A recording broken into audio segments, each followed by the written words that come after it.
What's up, everybody? My name is Cody Yard, and I am the host of The Buzz with the Fuzz. It's Apple Valley's Police Department podcast. We're going to do some fun stuff with this thing. We're going to do chatting with the chief. We're going to do some Q&As, and we're going to do some longer format podcasts where we sit down with folks from specialty units, and you guys get to learn about who they are and what they do.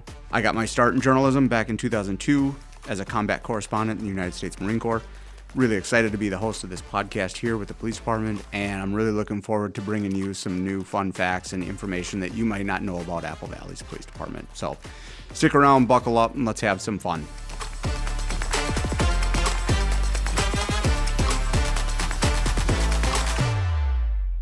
Hey folks, welcome back to The Buzz with the Fuzz. Today joining me is the Chief, Nick Francis.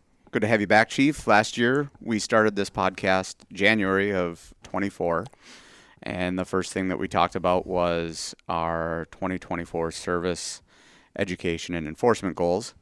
And I think it'd be a good idea for us to talk about how we measure those goals, if we hit the metrics we were looking for, and then let's talk about 2025. And let's talk about what 2024 did for us in terms of calls for service and just life in general here at the police department. Sure. Well, thanks for having me back. Hard to believe a year's passed. A successful year at Buzz with the Fuzz. It was. I know we have a good following. There's some people that have posted online, and even people around town that stumble across it and like, hey, listen to a couple episodes. Yeah. I do know we do have quite the following from other city employees as well, whether it's folks from our part of our fleet mechanics, from liquor operations. Everyone knows what goes on a little bit in other parts of the city government, but we do have a good following that enjoys these episodes. So good job. And I've listened to them all too. And I think it's a great way for folks to learn about our community as it's ever changing. So we could post something online and a day later, a week later, a month later, something changes. So right. To have an opportunity to come and just listen, kind of fly on the wall type of thing. Yeah. It does kind of take the place on a somewhat smaller scale of some of our open houses and other community events where people are just interested. Yeah. Hey, how many people do you have on a shift, or what does a school resource officer do? So it is a great time for them to jump in 24/7 and learn about us. Right. So 1 year ago we met and we discussed our 2024 goals. Something we have done as a department the last couple years is the tenets of our mission statement, our service, education, and enforcement.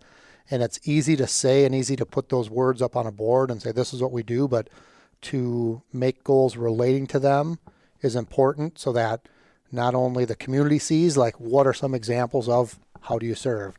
We know you go out there and enforce, but what does that look like?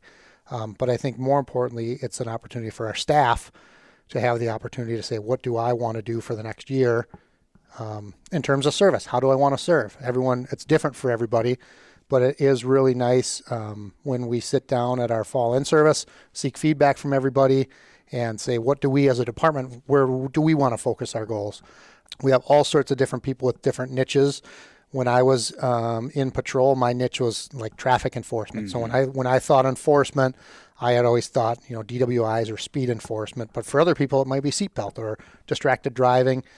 So we have had great success this last year in setting a goal for the department and then all kind of carrying out and rowing the boat together, to use PJ Fleck's term, but basically rowing on the oars in the same direction. Yeah. And so our service goal for 2024 was to host quarterly volunteer opportunities for staff. Mm. We have a staff that is very community oriented. You've coached, oodles of teams and been involved, volunteered your time for all sorts of nonprofits and things that are close to your heart.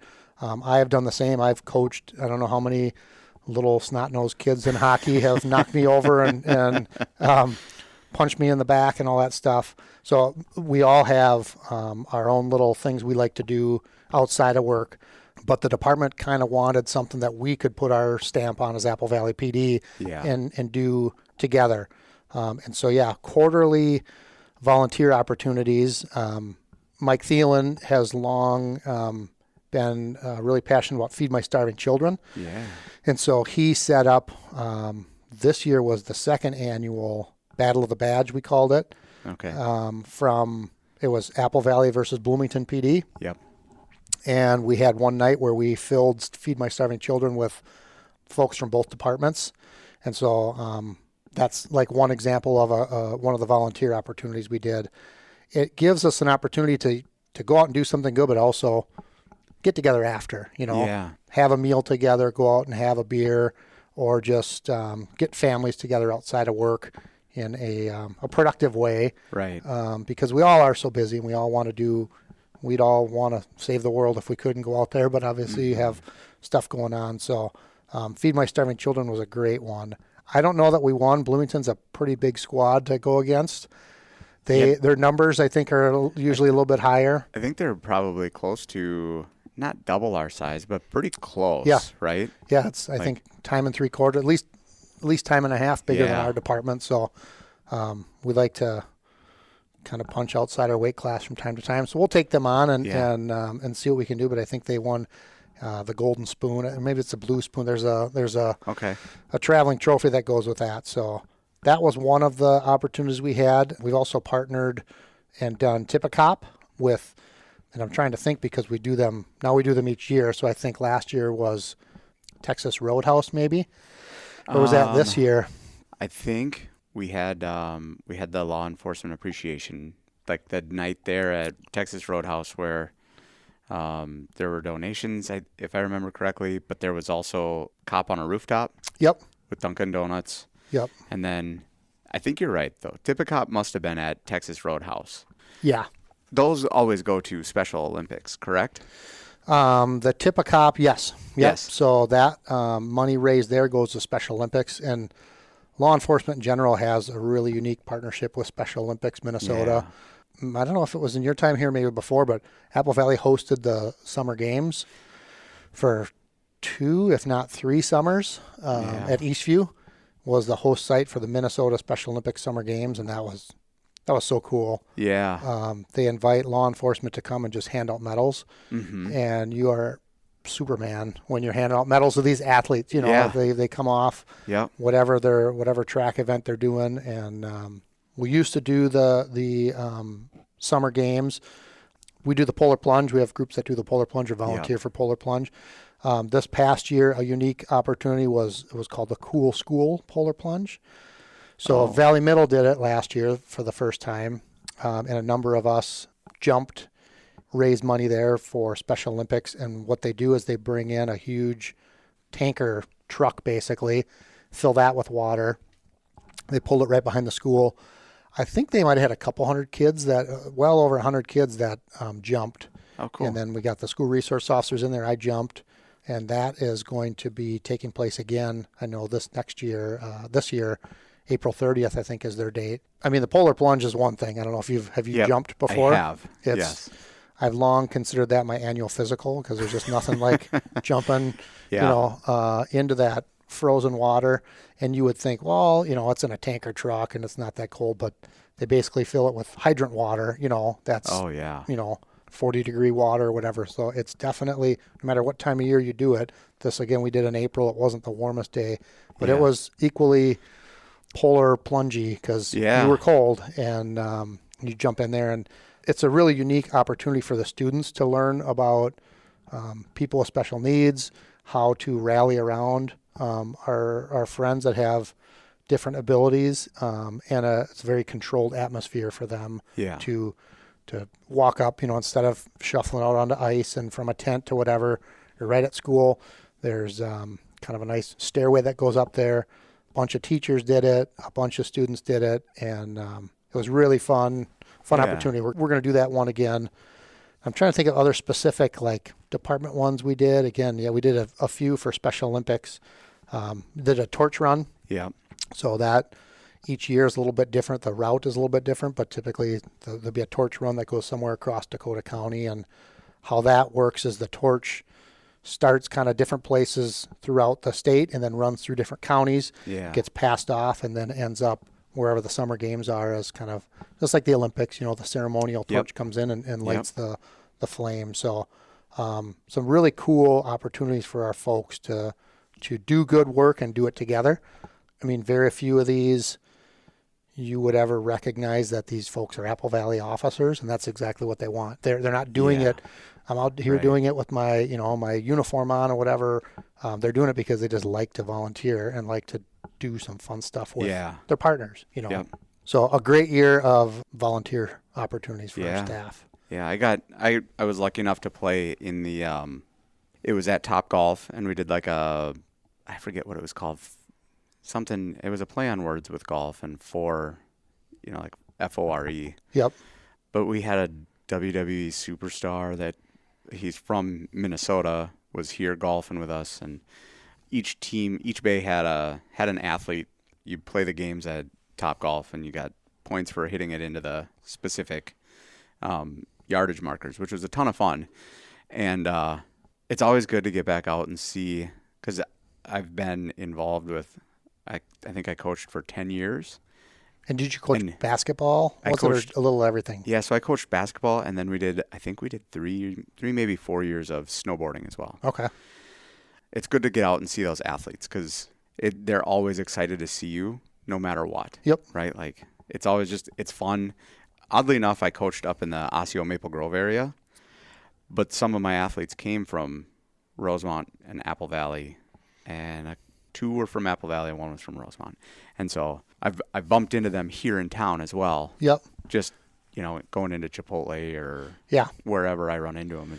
It's a huge network, so it's really crazy where all of a sudden you'll have a team that's not out of Apple Valley, but they got kids from New Hope and wherever else on there, because it's whatever the sport they like or the club that they started with. And so.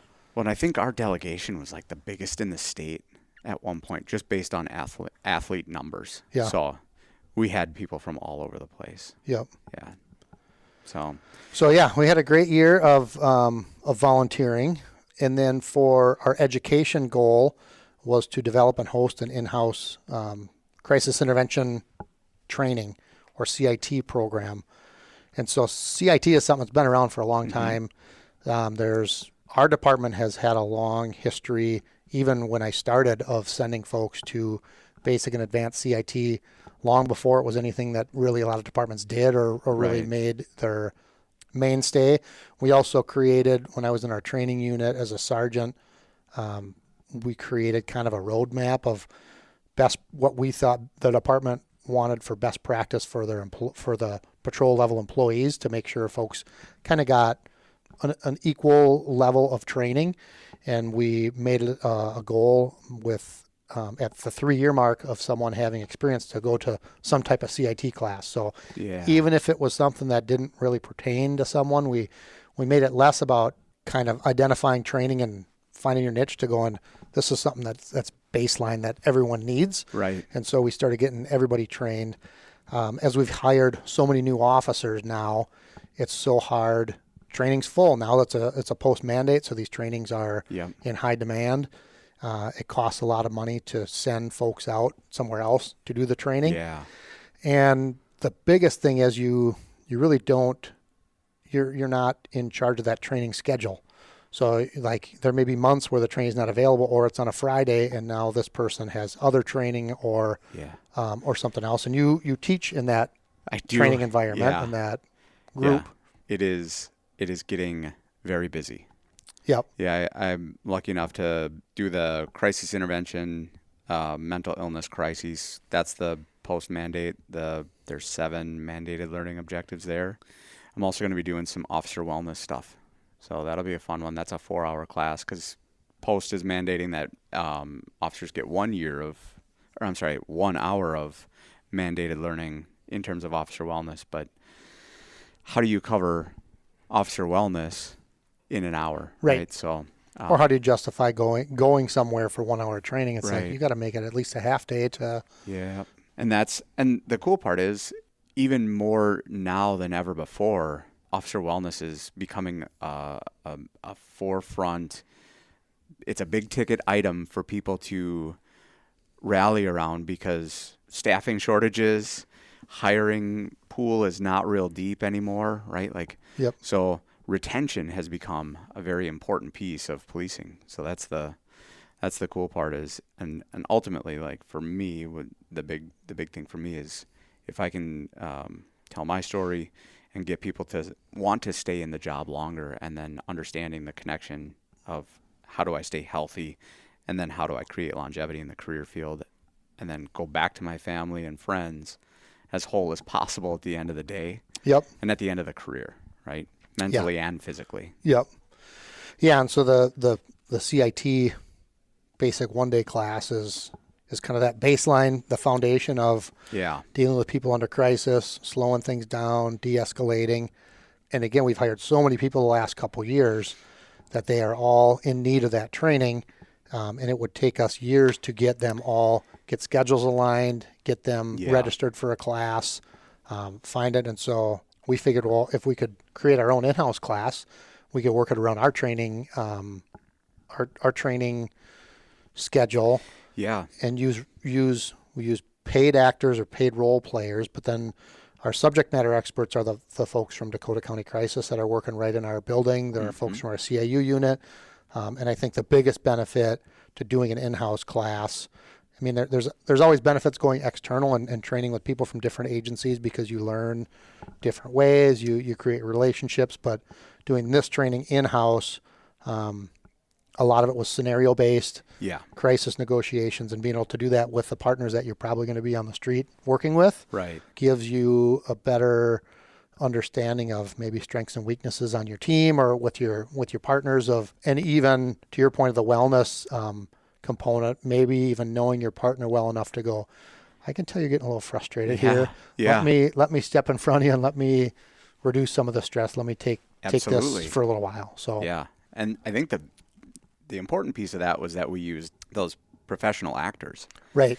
Because we all know is if you're training with your partners and you're doing role playing or scenarios with your partners, it can get more on the side of, hey, I'm just going to mess with my partners versus accomplishing a goal in that scenario-based training. Yeah. And so the actors don't do that. Right. The actors are all business, and they are awesome at what they do. Yeah. And it's super lifelike. And those actors there's a small niche. They're professional actors, but they also do it for these kind of training scenarios, and they pick up like they've been around enough to know when a cop's maybe being sarcastic or something like that, and they will call you on it and make sure that you are, learning as if you would be in the real world. And so that's what I really like about those actors is regardless of rank or whatever else, like, I'm the chief of police, I go through the training.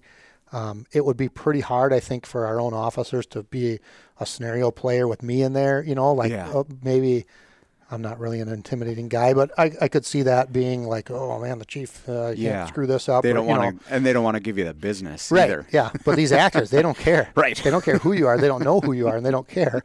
And you're going to do it just as well as the 6 months rookie is. You're the same expectation as the 20-year vet. Like they're here to help, and so we had in-house staff.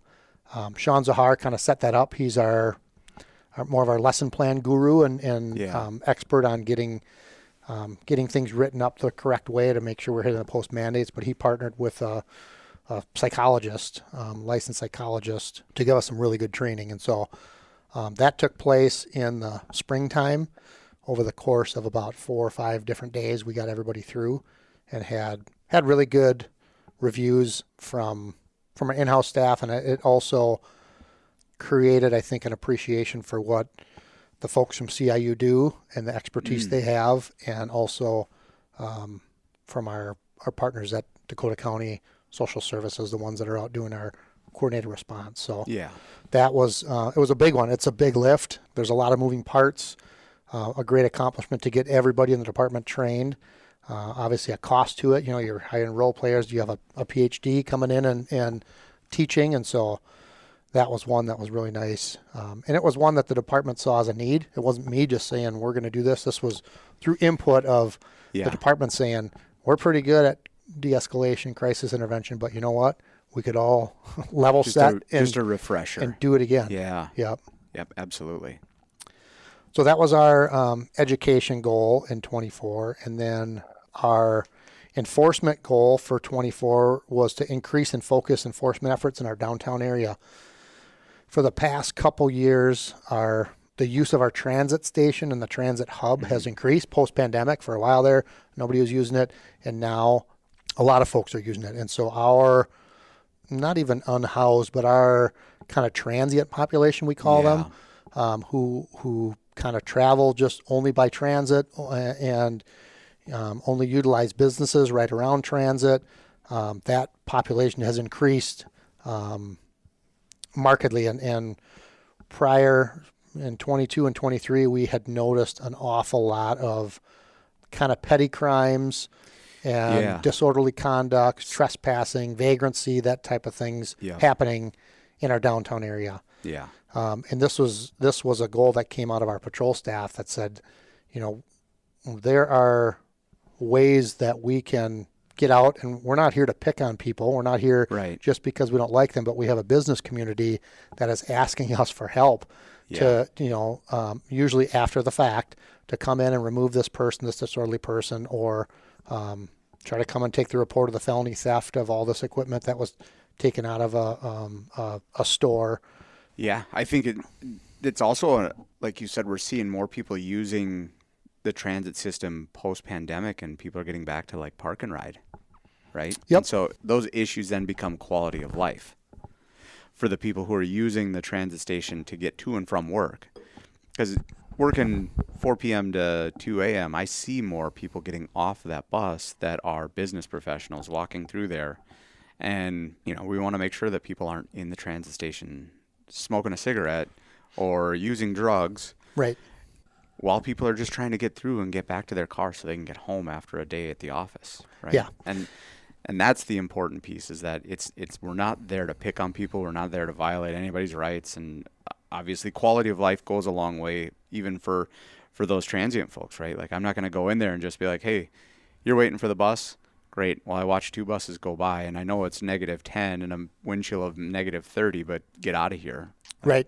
I'll politely encourage them to the next bus that comes through. I hope it's yours, because we can't be here all night, type of thing. Yep.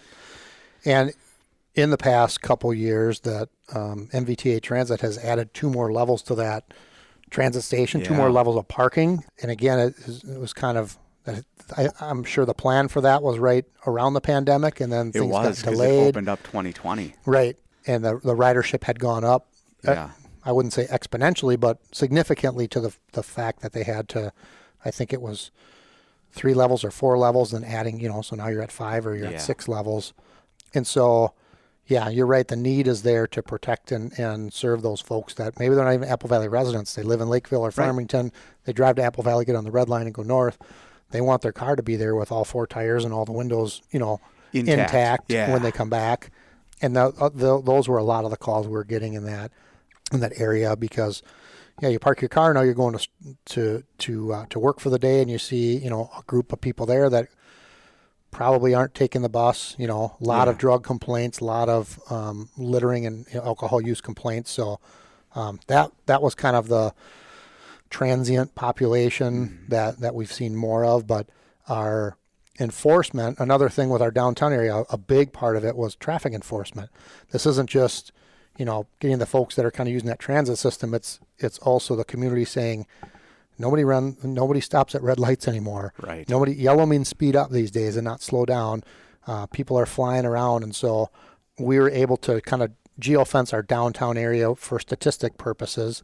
And essentially from 147th Street here, right at the police department, down to that a little bit south of that transit center, 147th to 157th, between Galaxy and Pennock Avenue, our staff made 2,285 traffic stops just in that general area, which is huge for, that alone rivaled some of the numbers of traffic stops that our whole department, or we made for a whole year, around the pandemic when things really slowed down. So super successful traffic kind of enforcement area down there for us. And then I've got some stats here. So in addition to those traffic stops in that same area, 395 arrests were made throughout the year. Any guesses on the top 5 reasons for arrest? We'll see how many you can get. Oh, top 5. Okay. I would say some sort of driver's license issue, right? Like revoked, suspended, canceled. No. Interesting. So this is traffic and criminal. Yep. Okay. So all the arrests. So then trespassing. Yep. That was 8%. Theft.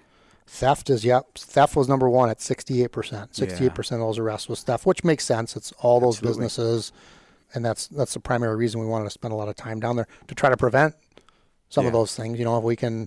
If folks know we're around, what I think about that stat is important is that the businesses are calling us. Yes. There's so many places, so many cities that just write it off, and the business won't call, and that's not here.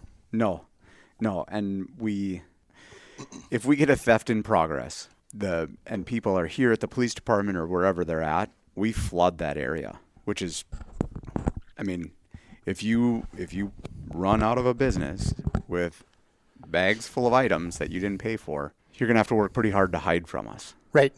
And because we don't want people not to come here because they go, oh, I don't ever want to go to Target because there's always people stealing from there, or I don't want to go to Five Below or whatever. We want people to know that when they come here, they're safe to shop. Right. And they don't have to worry about, I left my purse in my cart. I took 3 steps away from it. I turned around and my purse is gone. We don't want that. Right. So, and conversely, we want the folks that are victimizing our business community to know that we take it seriously here. And we've got some very big retail stores here. I'm not going to give brand names or anything, but we've worked with those big stores, superstores, so to speak, and they're international companies, and a lot of times the folks that are working those loss prevention details or loss prevention offices within the Apple Valley stores, they've worked elsewhere. They've worked Minneapolis, they've worked Bloomington, they've worked all over, and overwhelmingly they have said, we love Apple Valley because A, you guys come out and do something, and B, you actually hold people accountable and take them to jail. And that's the big thing is we took people to jail last year. Right. And it wasn't that isn't a form of punishment from us. That's an administrative procedure, right? We have to get fingerprints and photographs of these folks that we're arresting and issuing citations to. So the best place for us to do that is the Dakota County Jail because they have a streamlined process to do that. Yep. And it's lets the businesses and the folks who are victimized understand and know that the person, they were charged, they were booked, they were arrested, they were fingerprinted, they were photographed. The person that victimized me, maybe they won't do that to the next person. It's so easy to write a ticket and release, catch and release as we call it, but there's so many instances where we would take someone and charge them with theft at one store, and 2 hours later they're at a different store 2 blocks away doing the same thing. Exactly. 68% of our arrests were thefts. Disorderly conduct is another one, I'm sure. Yep. So that's that was the smallest of the top 5. That was only 4%. So we have. Okay. So you said theft, trespassing, and disorderly conduct. Yeah. There's 2 more. One is not really obvious. One is traffic related, late at night. Oh, it's a DWI arrest. Yep. Yeah. So that was number 2 at 14%. But what do we often get when we're dealing with the same people over and over and over again? When they're going from city to city to city committing different crimes, what do they often try to do to the police officers to get out of it or to false info to police? Yep. Yeah. Right there. So give police officer false name. That was number 3 or number 4. Theft, DWI, trespassing, give police officer false name. That was 6% of them, which is really, really crazy to me. Yeah. And there's two different levels to that. Right. If I just say my name's Joe Smith and my birthday is 1/1 of 81, comes up not on file, that's a misdemeanor. Yeah. And usually an additional charge. But if I give you a name and date of birth of a real person that I know isn't me, that's a gross misdemeanor. And oftentimes it's brother, and I got 10 brothers and sisters. How many times I would have loved to have got them in trouble? Hey, here's the name and date of birth of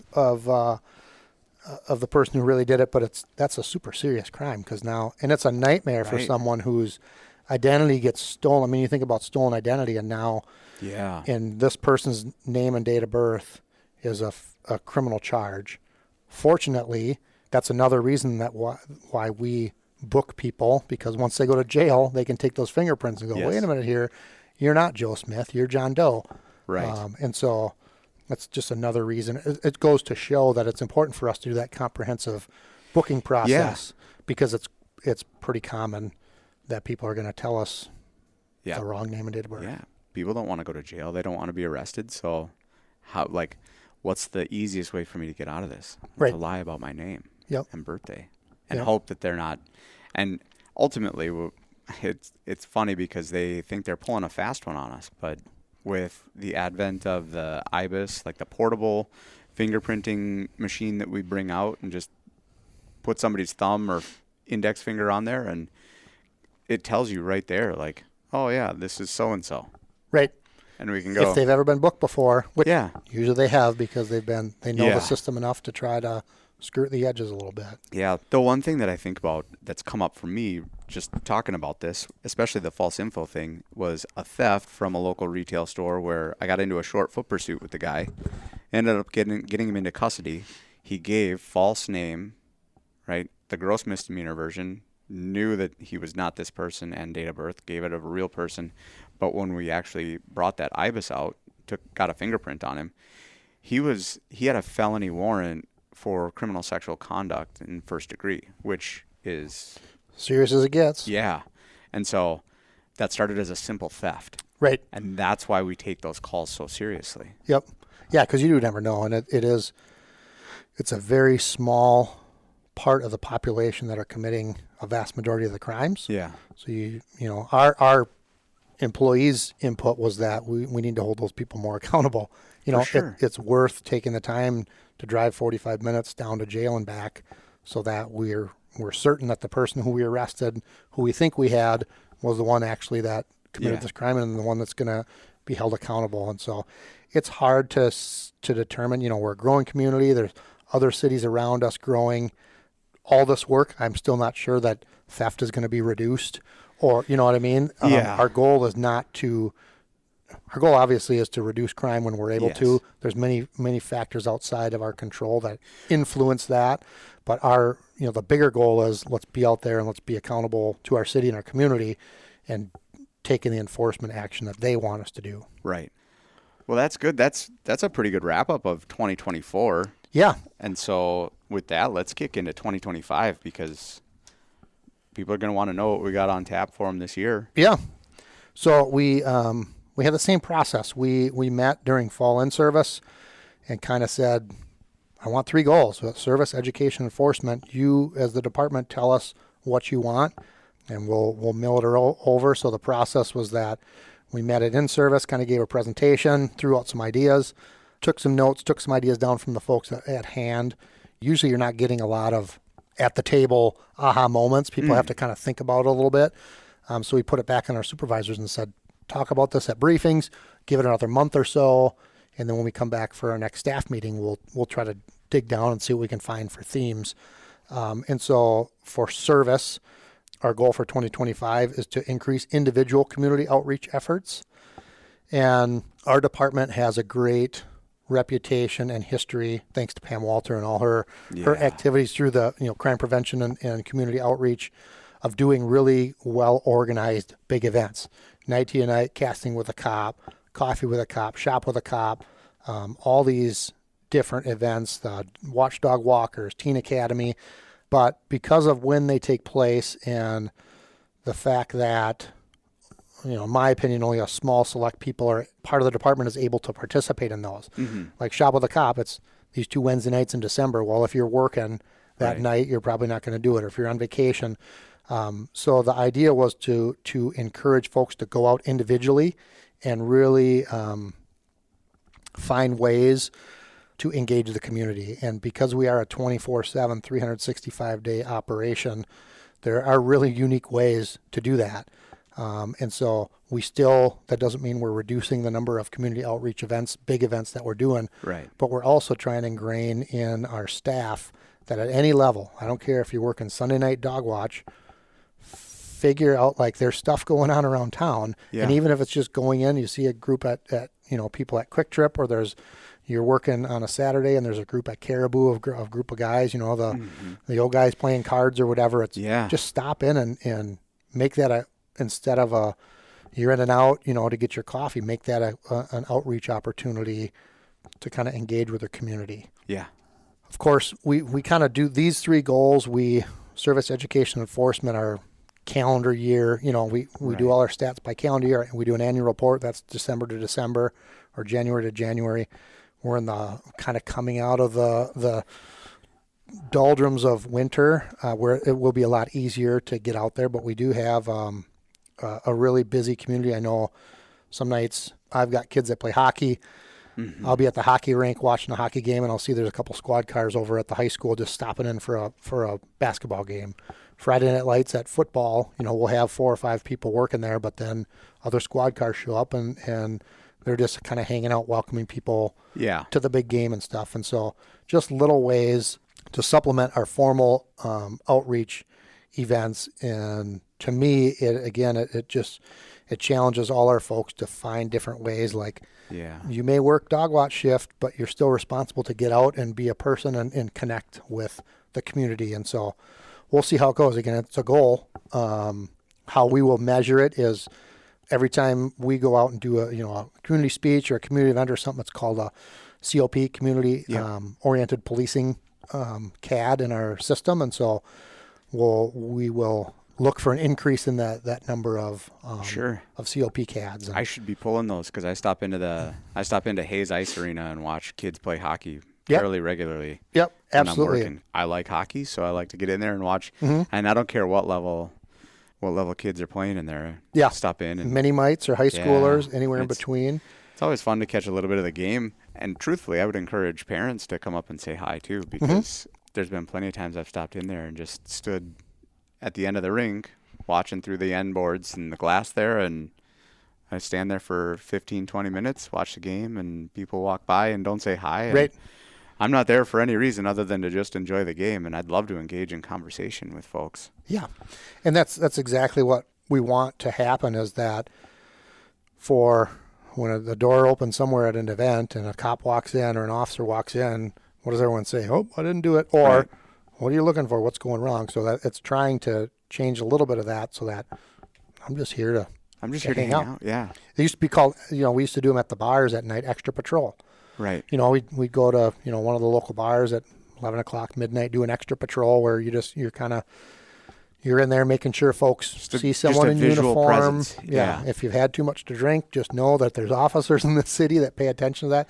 But that right there, we just have to relook at that. That's a community-oriented policing. It should be a COP CAD where it's like, not really patrolling, looking for anything bad. I'm in there just trying to make that connection. Yep. I'm hopeful that our folks will embrace that. Again, everyone embraces things at different levels, but it's a challenge to everybody, including myself, to get out and just like proactively, just like we want our folks to get out and don't just respond to crashes, but proactively do traffic enforcement. Right. Same thing, proactively go out there and make those fun connections with people.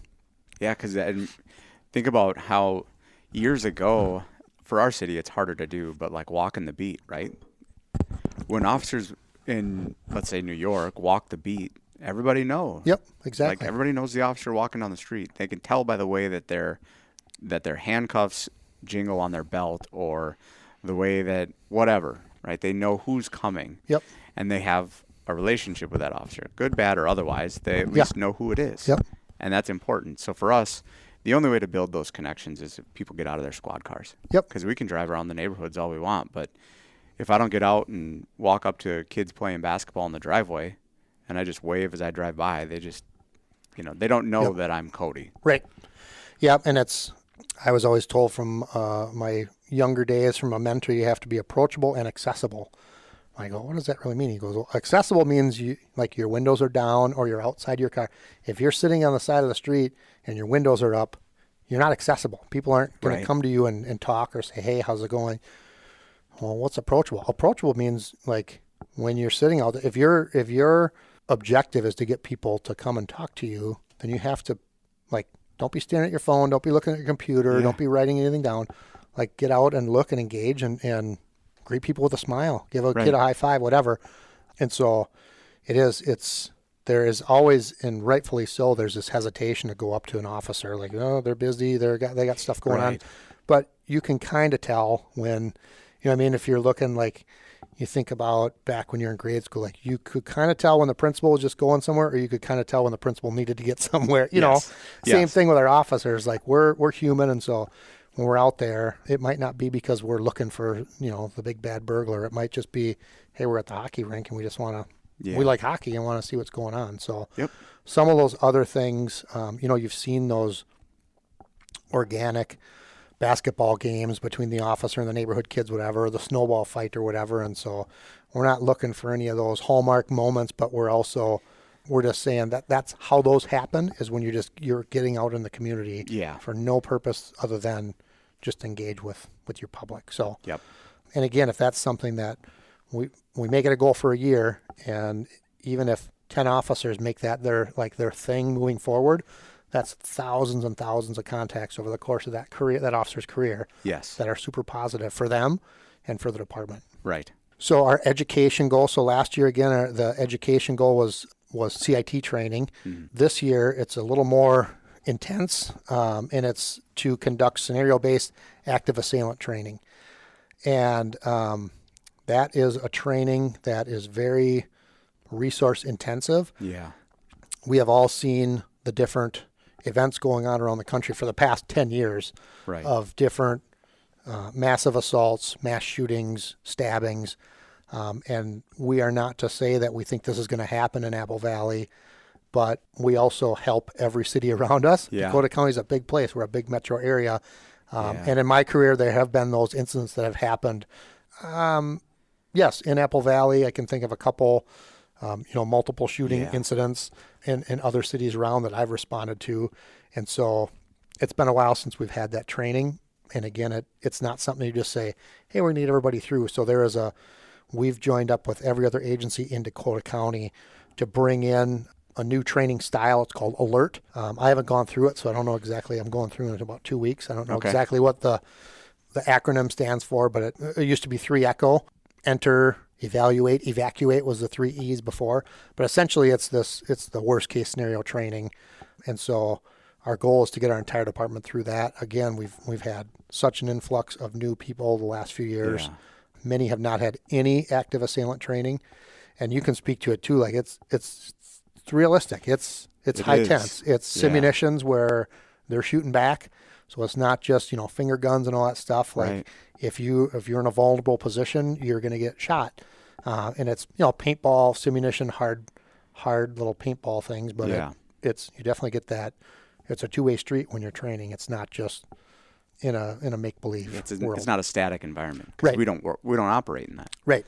And it's good that we're doing this because, it is worst case scenario, but if you don't rehearse for it and you don't run those worst case scenarios in your brain, the first time you encounter that is the worst time.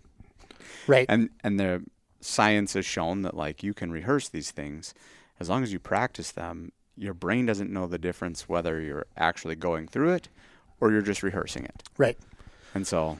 And we move little parts of this through our in-house training. We will do little parts, but what we're going to be going through this in the next year, all our staff, it's not just one role player or a mannequin. It's maybe dozens of role players and active shooters, and you are training with a cadre. It's 20, 30 people in a class going through this. So this is, again, a countywide effort. We have 2 of our sergeants who have been instructing, 2 days a month, and it's going to go for 2 years, essentially. The first full year in all of 2025, the goal is to get every police officer in Dakota County trained in this new system. And then in 2026, there'll be a follow-up 1-day training with police and fire. So that's when we're bringing our fire partners. Cool. And they will start integrating into the the response model. That was the countywide 3 ECHO. We did that with fire, and we had dispatchers on scene at training too. So I'm sure it'll be similar to that. Yeah. Very cool. Yep. So that's a couple-year kind of long-term plan countywide, but for us, we made it a goal to get all our sworn staff trained. It's 2 days of training. Yeah. Which is even harder to try to back schedules up or commit, Exactly. Fortunately, there's I think it's like a Tuesday, Wednesday, or Wednesday, Thursday once a month. Yeah. Each of those days, there's 2 different training sessions. There's a daytime and an evening training session. Yeah. So, again, it's a lot of resources, but it's the only way to do it for the 500 some odd officers we have in Dakota County. And then finally, our enforcement goal, it's similar to last year's goal of kind of trying to focus what we want to do for enforcement. Last year, again, was kind of our downtown area. And this year, it was to focus traffic enforcement on behaviors that contribute to crashes and fatalities. I like that one because that will target your red light, stop sign violators, speeding, and distracted driving. Right. And so we could pick one violation and say, we're gonna focus on speed, or we're gonna focus on stoplight or whatever. But our folks are like, the worst case result of those behaviors is a crash or a fatality. Mm-hmm. And there's a lot of research out there through the state of Minnesota, crash facts, like there's 4 big things that lead to crashes and fatalities. So it's speed, unbuckled motorists, drunk drivers, and distracted driving. Wow. The first 3 that I rattled off were not even close to being on the top 4. Yes. So great job, Cody. Yeah. So the reason that's important to us is because that is what the state of Minnesota is telling us. Like, if you want to reduce crashes and fatalities in your community, focus on these 4. Sure, there's window tint violations, and sure, there's, fire tabs and headlights out and all the equipment violations in the world. But and even some of the, fail to yield, some of that stuff is, some of those moving violations. And they're all important, and under certain circumstances, they are something that should be cited, stopped and cited. But these ones are pretty unanimous that, like, if people slowed down, if everybody buckled up, if nobody drove drunk, and if people put their phones down, we'd have a lot better rate of safe driving. Right. And so that's our big 4 violations for traffic for this next year. And anecdotally, that's what we hear from the community too. When we're at, night to night, whatever else, it's people are on their phone at every intersection. Drunk driving has been a problem forever, and we're in it's kind of a negative pattern here. It used to be like we always try to get fewer than 400 was quote unquote successful year for fewer than 400 fatal crashes. Yeah. And we're going the wrong way. Yeah. And so I'm happy that our officers want to make the connection between the work they're doing, and it's hard and dangerous work, right? So yes. No offense to the fire department, but we're not firefighters. Like, we have to go out and look for violations. We're not just waiting for crimes to happen or crashes to take place. We're sending our officers out up on the highway on Cedar Avenue, multi-lanes coming by. It's dark. It's dangerous work. Mm-hmm. We've both probably been nearly hit more times than we can count. And you want that to matter. Right. Absolutely. Especially north of Cedar and 140th when it gets real dark up there. Yep. That's still our area to patrol, though. Oh, yeah. And crashes happen up near Cedar and McAndrews. Yep. And we have to be out there, and we have to be taking enforcement action out there. So that Cedar corridor from, let's say 35 to 160th, that is a heavy thoroughfare for Dakota County. Yep. Yeah, and we do get our fair share of fatal crashes. Unfortunately, we had a double fatal here, an older couple within the last 3 weeks, right at Cedar and 140th Street. So it does happen, and we hate for it to happen, but there is something we can do to try to reduce it, and that's, it's focusing that enforcement. Yeah. Man, we've covered a lot, and I know that we're running up to time here. I think there's one last thing that I think is important for people to know, and I think that's our staffing. Mm-hmm. So we had a couple of officers leave us. One went to the state, to the BCA, for their violent offender task force, if I remember correctly. Yep. And then we had another officer who she took off and went to Homeland Security. Yes. To be an investigator with them. We're down with those 2 who have gone on to expand their career. What's the staffing levels like for us here? We lost those 2, and you always hate to lose anybody. Yeah. Short of retirement. Like, when people retire, it's like, okay, you've put in your career here, but we also love when folks start here and then have opportunities elsewhere. Yeah. And both of those folks, when they put in their resignation, this is nothing against the department. It's a great city, great department. There's better opportunities for me that, in a niche that I want to do, and I can't argue with one's desire to go do that. So although we hate it, we also love it because it's a boo yay kind of a thing. Yeah, and both of them are in positions that have the potential to help our department tremendously with what they're doing now. Now we've got 60 officers here in Apple Valley that has their direct phone numbers to someone working at the Violent Offender Task Force and someone working in Homeland Security. So Yes. we definitely will continue to partner and interact with those two. So we lost a couple, and then we also have the opportunity for a little growth. We were able to secure 2 grant positions in 2020. It was technically fiscal year 2025 for 2 grant positions for additional patrol officers. So right now we're at about 4. We're at about 4 vacancies. We have a few people in training still. So until they are fully out and on training and on their own, they don't really count as a +1 for our patrol staffing. But so as it stands today, and every day is different. I've always said for a long time the hiring is 1 step forward, 2 steps back, because you'll get someone hired and then 1 or 2 people retire, or you get someone hired but then you have 2 grant positions. Well, that's 2 steps back because now we have to fill those additional positions. So overall, we're doing well compared to a lot of other agencies.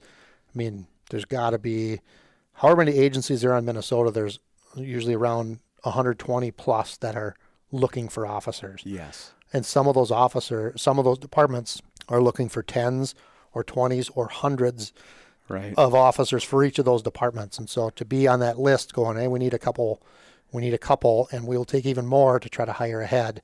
I'll say I never like to be comfortable with hiring, we're in a good spot, and never want to sit down, but I think we're doing okay.